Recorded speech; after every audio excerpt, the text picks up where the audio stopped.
नमस्कार दोस्तों, मैं भरत डंगवाल प्रगति कोचिंग सेंटर में आपका स्वागत करता हूं। दोस्तों, हम प्राचीन भारत का इतिहास पढ़ रहे हैं और जिसमें हमारा जो टॉपिक चल रहा है वो कौन सा चल रहा है, आपका बौद्ध धर्म चल रहा है। इससे पिछली क्लास में हमने आपके भगवान बुद्ध के जीवन के बारे में देखा था, यानी कि हमने प्रारंभ में उनका जन्म, उनके माता पिता और उनको ज्ञान प्राप्ति तक जो है हमने आपके पूरा जाना। अब यहाँ पर आपको ये याद रखना है, जैसे कल हमने इसमें लास्ट पॉइंट ये लिया था कि इन्हें आपका जब ज्ञान की प्राप्ति हो जाती है तो ये आपके सिद्धार्थ से क्या कहलाते हैं, आपके बुद्ध कहलाते हैं। और अब यहाँ पर ये क्या करते हैं, सबसे पहले अपने दो अनुयायी बनाते हैं, दो उपासक बनाते हैं। और दो हमने बात की थी, उसमें एक व्यक्ति का नाम आपका क्या मिलता है, तपस्सु देखने को मिलता है, और एक जो आपका उसका भाई था जिसका नाम मल्लिक था।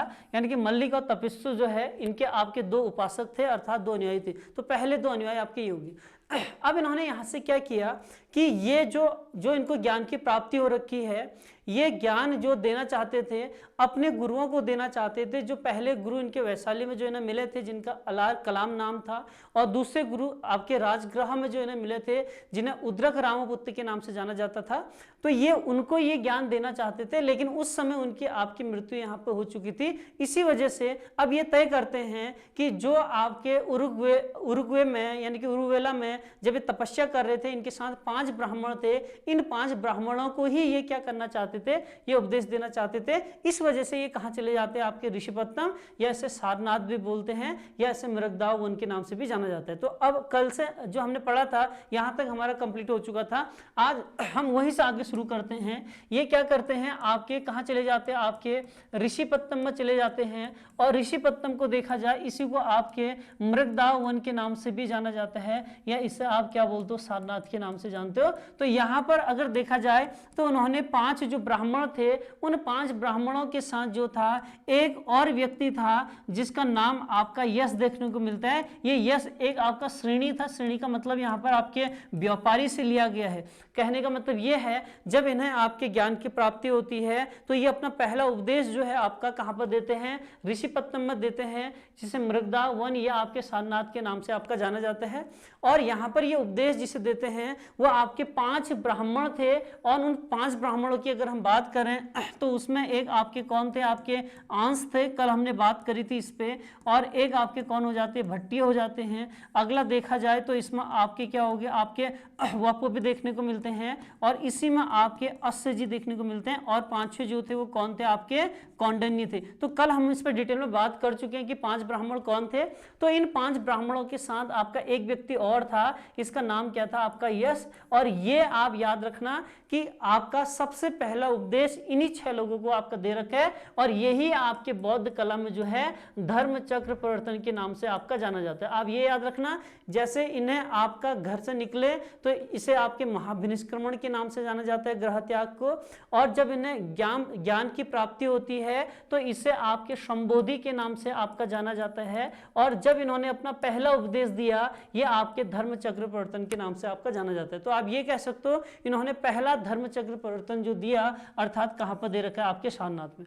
अब कई जगहों पर आपके कुछ अन्य चीजें भी लिखी हुई है, जैसे अगर देखा जाए तो इन्होंने आपका दूसरा आपका धर्म चक्र प्रवर्तन जो था आपके गृद्धकूट पर्वत यानी कि रत्नागिरी में दिया था। और तीसरा अगर इनका उपदेश देखा जाए तो आपका कहां पर है, आपके धान्य कटक है। तो आप इन तीनों को भी याद रख सकते हो, 2 एक्स्ट्रा भी आप याद रख सकते हो। लेकिन एक आपको ये जरूर याद रखना है कि इन्होंने पहला जो उपदेश था कहां दे रखा है, सारनाथ, जिसे हम मृगदाव वन के नाम से भी आपका जानते हैं। अब इसमें देखा जाए तो अब यहां से ये क्या करते हैं, बौद्ध संघ की स्थापना करते हैं। तो अब हमारा अगला टॉपिक रहेगा इसमें, वो रहेगा भगवान बुद्ध द्वारा स्थापित आपका बौद्ध संघ। सबसे पहले आपको ये याद रखना है कि इन्होंने अपना जो पहला उपदेश था वो कहां पर दिया था, आपके सारनाथ में दे रखा है। तो ये आप याद रखना कि जहां इन्होंने उपदेश दिया वहीं आपके जो सारनाथ था, इस सारनाथ में ही इन्होंने क्या कर रखा है, सबसे पहले आपका जो बौद्ध संघ है, इस बौद्ध संघ की क्या कर रखी है, आपकी स्थापना कर रखी है। तो पहला क्वेश्चन हो गया कि बौद्ध संघ की स्थापना इन्होंने आपके कहां पर कर रखी है, तो कहां हो जाता है, आपके सारनाथ में। आपको इसमें कुछ चीजें समझने हैं, कुछ शब्द इसमें आपको याद रखने रखने हैं। अगर सबसे पहला देखा जाए, एक आपका एक शब्द मिलता है इसमें, आपके आसन प्रज्ञापक एक शब्द मिलता है। इसका मतलब ये होता है कि जो बौद्ध संघ था, इस बौद्ध संघ में जो पूरी बैठक व्यवस्था को देखता था, वही आपका व्यक्ति जो कहलाता था आसन प्रज्ञापक के नाम से उसे जाना जाता था। और आपको ये याद रखना है कि आपके इनके यहाँ पर अगर कोई आपका प्रस्ताव होता था, तो कोई प्रस्ताव अगर पेश करना है तो प्रस्ताव का नाम जो है हम उसे आपकी नीति या आपकी वृत्ति के नाम से भी जाना जाता है, तो प्रस्ताव आपका वृत्ति कहलाता था। और ये आपको ये याद रखना है कि जो आपका प्रस्ताव होता था उसे अगर बौद्ध संघ में रखा जाता था, यानी कि प्रस्ताव को बौद्ध संघ में आपका रखना ही आपका जो है आपके कम्मवाचक के नाम से जाना जाता था। तो आप कह सकते हो कि कम्मवाचक का मतलब हो गया प्रस्ताव को बौद्ध संघ में आपका रखना।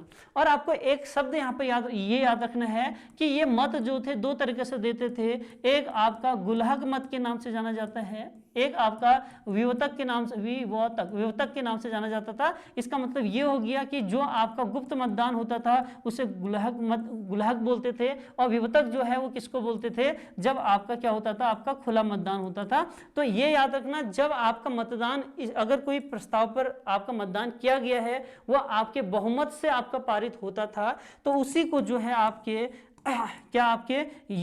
सबसे पहले उसे जो नाम दिया गया है आपके येब सीएम कहा गया, उसे आपके येब सीएम जो है किसको कहा गया है, बहुमत से पारित होने वाले प्रस्ताव को। तो पहले आपको कुछ शब्द याद रखने, जैसे मैंने आपसे कहा आसन प्रज्ञापक का जो काम होता था वो आपके बैठक व्यवस्था देखता था बौद्ध संघ में, और जो प्रस्ताव होता था उसे वृत्ति या नति कहते थे, और वो अगर बौद्ध संघ में रखा जाता था तो उसे आपको कम्मवाचक के नाम से जाना जाता था। और आपका येब सीएम जो था, येब सीएम का मतलब ये होता था कि अगर वो बहुमत से पारित हो जाता था तो उसे येब सीएम के नाम से उसे जाना जाता था। और मत दो प्रकार के थे, एक गुल्हक एक आपका विवतक। अब इससे आगे अगर देखा जाए तो इन्होंने बौद्ध संघ में आपके कुछ नियम बनाए। जैसे पहला नियम अगर देखा जाए तो इन्होंने कहा कि जो आपके कोई भी व्यक्ति है, अगर नियम की बात करें, पहला नियम ये था कि अगर कोई व्यक्ति है 15 साल से अगर उसकी उम्र कम है तो वह आपके बौद्ध संघ में शामिल नहीं हो सकता। तो आपको ये याद रखना। और ये आपका नियम बनाने के लिए इनके पिता आपके शुद्धोदन ने ही इनसे कहा था कि अगर कोई आपका 15 साल से कम उम्र के बच्चे यहाँ पर आते हैं तो उन्हें यहाँ पर प्रवेश न दिया जाए। तो पहला पॉइंट तो ये हो गया। दूसरा आप ये याद रखना, इसी में देखा जाए तो जो आपके जाति है, यानी कि वर्ण व्यवस्था जिसे बोलते हैं, यहाँ पर किसी भी जाति के लिए मना नहीं था। कोई भी जाति का व्यक्ति आपका जो था इस बौद्ध संघ में आपका शामिल हो सकता था। अब अगला इसमें देखा जाए, आपको ये याद रखना है, जैसे अगर कोई शराबी है या चोर है, इस टाइप के जितने भी व्यक्ति होते हैं, इनको भी आपके जो बौद्ध संघ है इनमें शामिल होने की आज्ञा आपकी नहीं थी। और चौथा सबसे इंपॉर्टेंट पॉइंट ये है, इसे याद रखना कि प्रारंभ में अगर देखा जाए जो महिलाएं थी उनको यहाँ पर आने के लिए मना था, यानी कि महिलाओं का वर्जित था कहाँ आने पे, आपके बौद्ध संघ आने में। लेकिन एक बात याद रखना कि यहीं पर इनके शिष्य का नाम, जिसका नाम हमें आनंद देखने को मिलेगा, तो आनंद जो था इनका आपका परम शिष्य था। इसके कहने पर ही जो था इन्होंने आपके जो महिलाएं थी, इन महिलाओं को भी आपका जो था बौद्ध संघ में आने की अनुमति दे दी। अर्थात भगवान बुद्ध ने आनंद के कहने पर आपके बौद्ध संघ में महिलाओं को आने की अनुमति दी। और उसमें अगर देखा जाए तो पहली महिला जिसका नाम आपका प्रजापति गौतमी होता है, प्रजापति गौतमी जो है ये आपकी इनकी माता भी थी। तो सबसे पहले बौद्ध संघ में शामिल होने वाली जो पहली महिला है इनकी माता। और दूसरा ये याद रखना, ये कहाँ पर शामिल हो रखी है, आपके वैशाली में। तो ये याद रखना, इन्होंने आपके बौद्ध संघ की स्थापना आपके सारनाथ में कर रखी है। और इसमें शामिल होने वाली जो पहली महिला है, महिला का नाम क्या है, आपके प्रजापति गौतमी, जो इनकी माता थी। और अगर दूसरा देखा जाए तो इन्हीं की बहन जो थी, इनका नाम नंदा था, अर्थात गौतमी की जो पुत्री थी उसका नाम नंदा था। दूसरे महिला इसमें शामिल होती है। और तीसरा इसमें आपको यशोधरा देखने को मिलता है, अर्थात इनकी पत्नी। तो अगर आपसे पूछा जाए बौद्ध संघ में शामिल होने वाली पहली महिला, तो उनका नाम प्रजापति गौतमी, दूसरी महिला उन्हीं की बेटी अर्थात बुद्ध की बहन जिनका नाम नंदा, और तीसरा इसमें आपको यशोधरा देखने को मिलेगा जो आपकी इनकी पत्नी थी। अब ये तो था आपके बौद्ध संघ के नियम और बौद्ध संघ में आपके शामिल होने वाली आपकी महिलाएं। इसके अतिरिक्त अगर हम कुछ चीजों को देखें तो यहीं पर जो आपके वैशाली वाला क्षेत्र है, इस वैशाली की जो गणिका थी, इसका नाम आपका आम्रपाली है, ये भी आपके इनकी एक शिष्या रही हुई है। और दूसरा आपको ये याद रखना है, इसी में आपका जो कौशल महाजनपद है, इस कौशल महाजनपद में आपने उंगली मार डाकू की कहानी सुनी होगी, तो उंगली मार डाकू भी जो था ये कौशल जनपद से संबंधित था और ये भी इनके अनुयायी के रूप में है। तो आप कह सकते हो कि वैशाली से आम्रपाली और कौशल से जो थे आपके जो उंगली मार डाकू था वो आपका इनका अनुयायी के रूप में इन्हें देखा जाता है। अब अगर इसमें आगे हम बात करें तो इसी में जो था यहाँ पर 483 ईसा पूर्व के आसपास में 483 ईसा पूर्व के आसपास में जो है इनकी आपकी मृत्यु हो जाती है। किसके? आपके भगवान बुद्ध की। अब यहाँ पर कहा जाता है कि जो आपका चुंद नामक जो एक आपका सुनार था, उसने इन्हें जो था आपके सुअर का मांस दिया, तो उससे इनकी तबीयत बिगड़ जाती है और इनकी मृत्यु हो जाती है। और इनकी मृत्यु कहाँ पर हो रखी है? आपके कुशीनगर में हो रखी है, कुशीनगर में हो रखी है। वर्तमान में अगर कुशीनगर की हम बात करें तो इसे आपके कश्य के नाम से जाना जाता है। ये आपका देवरिया उत्तर प्रदेश में आपका स्थित है। तो ये याद रखना है कि इनकी मृत्यु आपके कब हुई? 483 ईसा पूर्व में हुई और कहाँ हो रखी है? आपके कुशीनगर में हो रखी है। अब यहाँ पर यह है कि इन्होंने अपना पहला उपदेश जो था, अगर देखा जाए 5 ब्राह्मणों के साथ यश को दे रखा है। अगर इनका अंतिम उपदेश आपसे अगर पूछा जाए तो आप सुभद्र का नाम याद रखना कि जो सुभद्र है इनको इन्होंने अपना आखिरी जो उपदेश है वो इसको आपका दे रखे हैं। अब यहाँ पर कुछ ऐसे वन लाइनर कुछ फैक्ट पूछे जाते हैं। अगर देखा जाए तो ये क्या करते थे, आपके वर्षावास के दौरान जो अपने उपदेश थे ये उपदेश नहीं देते थे। कहने का मतलब ये है कि आपके साल के 4 महीने ऐसे होते थे जब वर्षा काल होता था, तो इस महीने में इन महीनों में ये अपने उपदेश नहीं देते थे, एक जगह पर रहकर आपका ध्यान मग्न रहते थे। तो उसी को आपके वंशा या आपके आश्रय के नाम से इसको जाना जाता है। तो आपको ये पॉइंट याद रखने। तो ये आपके कुछ फैक्ट थे। अब इसके अलावा अगर हम बात करें जो आपके भगवान बुद्ध हैं, भगवान बुद्ध के हमें आपके 4 आर्य सत्य देखने को मिलते हैं जो इन्हें ज्ञान की प्राप्ति हुई थी। उन्होंने यही सार दे रखा है और इन्हीं को हम आपके 4 आर्य सत्य के नाम से इनको जानते हैं।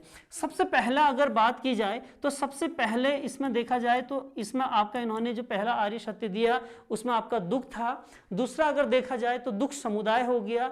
तीसरा देखा जाए तो दुख निरोध हो गया और जो चौथा था वो दुख निरोध गामिनी प्रतिपदा था। तो ये 4 आर्य सत्य है किसने दे रखे? आपके भगवान बुद्ध ने। तो दूसरा कौन सा रहेगा? इसमें आपका दुख समुदाय रहेगा, दुख समुदाय।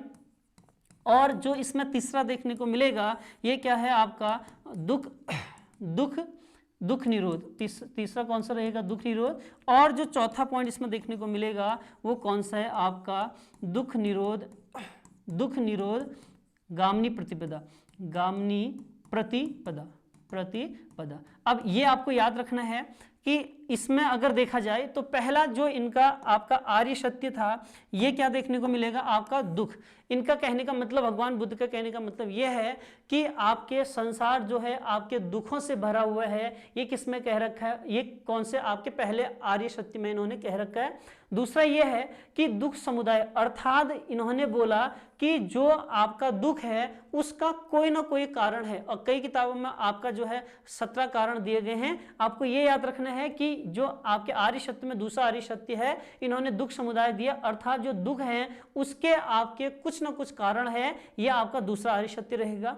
तीसरा आर्य सत्य में देखा जाए तो दुख निरोध का मतलब, निरोध का इसमें मतलब देखा जाए तो रोकना होता है। तो इन्होंने कहा कि जो दुख है उन दुखों को आपका रोका जा सकता है। ये इनका आपका क्या है? आपका तीसरा आर्य सत्य। और चौथा आर्य सत्य इन्होंने आपका दुख निरोध गामिनी प्रतिपदा दिया, अर्थात उस दुख को रोकने के जो उपाय दे रखे हैं उन्होंने अपने जो चौथे आर्य सत्य उसमें दिए गए हैं। उन्होंने कहा अभ्यास और दूसरा आपके अष्टांगिक मार्गों के साथ जो है इस आपके दुखों को आपका क्या कर सकते हैं? रोका जा सकता है। तो आपको इतना याद रखना है कि भगवान बुद्ध द्वारा दिए गए 4 आर्य सत्य थे। सबसे पहला आपका दुख समुदाय, दुख निरोध गामिनी प्रतिपदा, तो ये 4 आर्य सत्य। और इनमें जो चौथा आर्य सत्य है इसका मतलब ये है कि दुखों को रोकने के कुछ उपाय दिए गए हैं। इन्हीं उपायों को अष्टांगिक मार्ग के नाम से जाना जाता है। जो अष्टांगिक मार्ग आपके इस प्रकार से हैं। सबसे अगर पहला देखा जाए तो इसमें आपको जो देखने को मिलेगा, इसमें आपका सम्यक दृष्टि देखने को मिलेगा। तो सबसे पहला अगर देखा जाए तो पहला अष्टांगिक मार्ग में क्या आता है आपका सम्यक दृष्टि। दूसरा इसमें देखा जाए तो इसी को आपका जो है आपका सम्यक संकल्प के नाम से इसे जाना जाता है, संकल्प हो जाएगा। अगर इसमें तीसरा पॉइंट अगर इसमें देखा जाए तो इसी को आपका जो है सम्यक वाणी के नाम से जाना जाता है, तो सम्यक वाणी आ जाएगा। इसके बाद अगर देखा जाए तो इसमें आपका सम्यक कर्म हो गया, और इसी के साथ देखा जाए तो आपका जो है वो सम्यक आपका कौन सा आ जाएगा, आजीव आ जाएगा। और अगर इसमें पांचवा छठा देखा जाए तो इसमें आपका जो है सम्यक व्यायाम देखने को मिलेगा, और इसमें सम्यक आपकी स्मृति, और अंत में जो आपका जो अष्टांगिक मार्ग है इसी को आपका जो है सम्यक समाधि के नाम से जाना जाता है। कहने का मतलब ये है कि भगवान बुद्ध ने जब चौथा आर्य सत्य दिया था, दुख निरोध गामिनी प्रतिपदा, तो उन्होंने इसमें कहा कि आपके दुखों को रोकने के आपके कुछ उपाय हैं। आप उन उपायों को क्या नाम दिया, उन्होंने अष्टांगिक मार्ग नाम दिया, जिसमें पहला आपका सम्यक दृष्टि, दूसरा सम्यक संकल्प, तीसरा सम्यक वाणी हो गया, सम्यक कर्म हो गया, सम्यक आजीव हो गया, और सम्यक व्यायाम, स्मृति, और क्या हो गया आपकी समाधि। तो ये आपके अष्टांगिक मार्ग जो दे रखे, किसने दे रखे, आपके भगवान बुद्ध ने।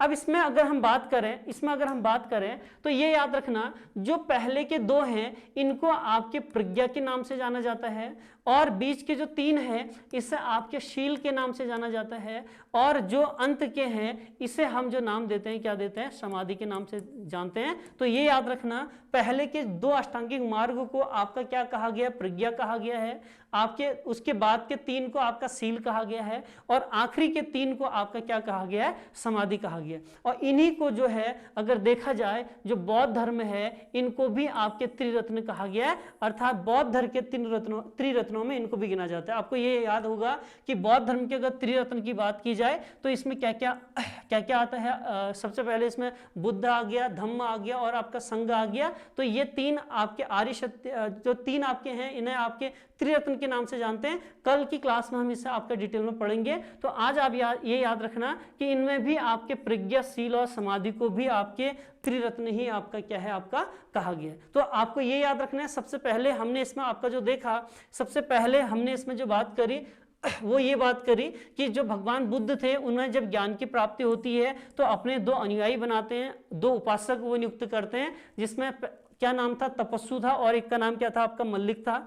इसके बाद हमने देखा उन्होंने अपना पहला उपदेश जो था, पहला धर्मचक्र प्रवर्तन जो था आपके सारनाथ में दिया, जिसमें उन्होंने 5 ब्राह्मण और एक आपके व्यापारी को ये आपका उपदेश दिया। और आपको ये याद रखना है कि यही आपका प्रथम धर्मचक्र प्रवर्तन के नाम से इसे जाना जाता है। इसके बाद हमने देखा इसमें बौद्ध संघ के बारे में देखा, बौद्ध संघ के कुछ बातें देखी, जैसे आसन प्रज्ञापक जो था बैठक व्यवस्था को देखता था, इसी प्रकार से अन्य चीजें हमने इसमें देखा। उसके बाद हमने इसके आपके नियम पढ़े, और साथ ही साथ हमने ये देखा कि इनकी मृत्यु आपके कुशीनगर में हुई। और उसके बाद जो बौद्ध धर्म है इसके हमने क्या पढ़े, आपके 4 आर्य सत्य पढ़े, और इसके बाद हमने क्या देखा, आपका अष्टांगिक मार्ग। तो ये आज की क्लास में हम इतना ही करेंगे। इसके कल वाली क्लास में जो है हम इनके आपके 10 गुण पढ़ेंगे, जिन्हें 10 सील कहा गया है, और इसके बाद जो है आपके 4 बौद्ध संगतियां होती हैं उनके बारे में देखेंगे। आज इतना ही, धन्यवाद।